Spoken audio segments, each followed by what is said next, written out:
Un avion de chasse russe rentre de mission. À bord, Evgeny Prigojine, le patron du groupe paramilitaire Wagner. Volodymyr Zelensky, nous avons bombardé Bakhmout. Demain, je piloterai un MiG-29. Si vous le souhaitez, retrouvons-nous là-haut. Si vous gagnez, prenez Bakhmout. Sinon, nous allons à Dnipro. Evgeny Prigojine se met en scène pour défier le président ukrainien. Ce n'est un secret pour personne, Moscou prépare une offensive majeure. La pression se fait plus forte, dans la propagande aussi.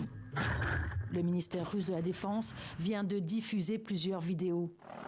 Ici, des équipages d'hélicoptères d'attaque. Là, des opérations de déminage. Et de dire à chaque fois que les positions ukrainiennes sont assiégées. Des attaques de chars et d'infanterie russes, il y en a tout le long de la ligne de front orientale ces dernières semaines. Entre 2 et 10 par jour selon les endroits. Des vagues d'assaut pour trouver les failles. Les forces ukrainiennes n'ont plus de répit. Nous sommes à l'œuvre 24 heures sur 24. Les unités de reconnaissance nous donnent les cibles à atteindre. Il y en a beaucoup. Leur infanterie se faufile. Le moral des troupes n'est pas flamboyant. C'est dur, c'est intense.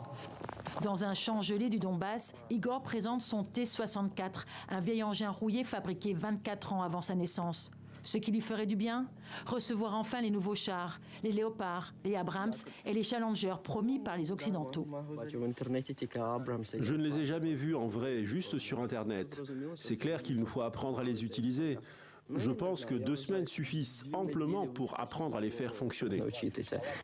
Son contrat a pris fin en septembre, mais il a voulu rester. Igor pense lui aussi que le déroulement de la guerre changera lorsque l'Ukraine recevra les armes lourdes.